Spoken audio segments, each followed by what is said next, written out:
तो पद्यपाठ 5 का 11वां पद उसका पठन करें। यक्ष उवाच व्याख्यातः पुरुषो राजन् यश सर्वधनी नरः तस्मात् तम एकं भातॄणां यम इच्छसि स जीवतु। अब इसका अन्वय देखें।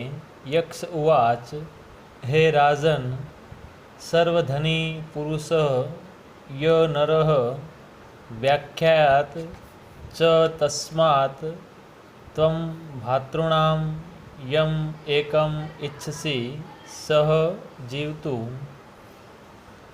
अब इसके शब्दार्थ देखें।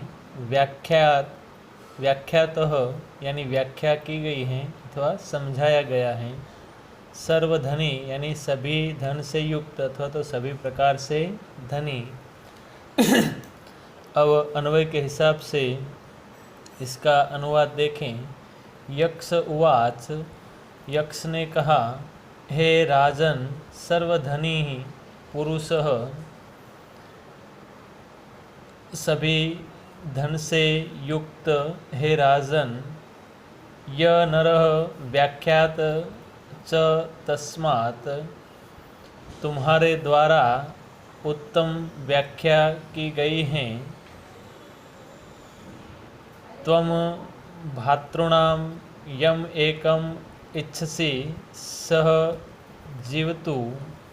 अतः तुम अपने भाइयों में से जिसे चाहते हो वह एक जीवित हो।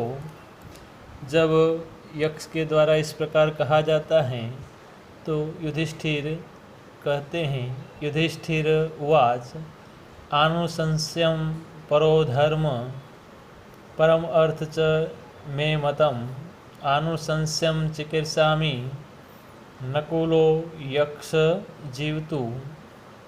इसका अन्वय देखें। युधिष्ठिर उवाच हे यक्ष, आनुशंस्यं परः धर्मः च परमार्था इति मे मतम् आनुशंस्यं चिकीर्षामि नकुल जीवतु।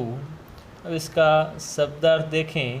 आनुशंस्यम यानी दया अथवा तो अनुकंपा, चिकीर्षामि यानी करने की इच्छा करता हूँ। अन्वय के हिसाब से इसका अनुवाद देखें। युधिष्ठिर उवाच, युधिष्ठिर ने कहा, हे यक्ष, आनुशंस्यम परः धर्म च परमार्था इति मे मतम्।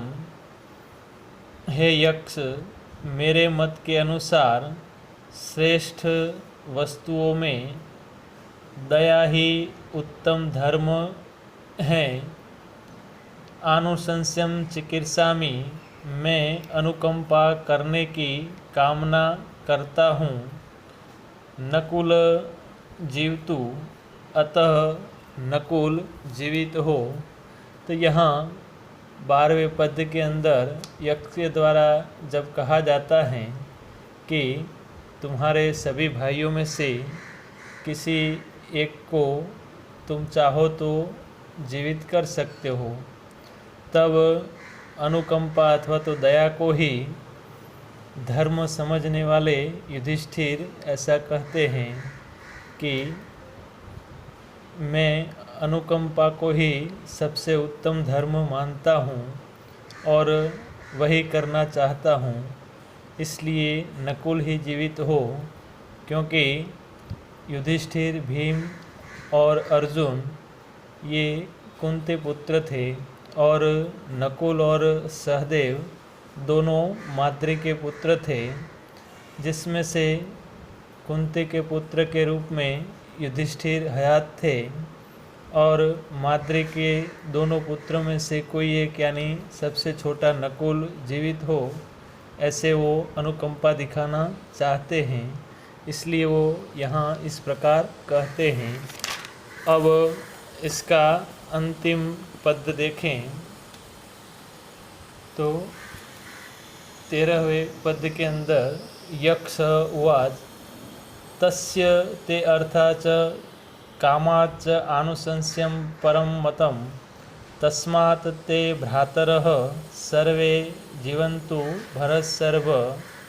अब इसका अन्वय देखें। यक्ष उवाच हे भरतसर्व अर्थाच्च कामाच्च तस्य आनुशंस्यं ते परम मतम अस्ति तस्मात् ते सर्वे भ्रातरः जीवन्तु। इसके थोड़े शब्दार्थ देखें। परम यानी श्रेष्ठ अथवा उत्तम, अर्थात यानी धन से भी, कामात यानी कामना से अथवा तो इच्छा से भी, भरत सर्व यानी भरत कुल में जन्मे हुए नरों में उत्तम यानी युधिष्ठिर।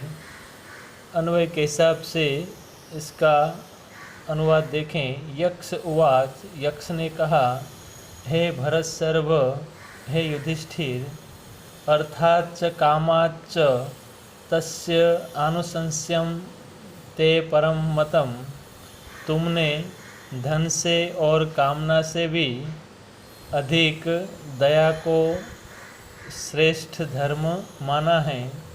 तस्मात् ते सर्वे भ्रातरः जीवन्तु, अतः तुम्हारे सभी भ्राता जीवित हो।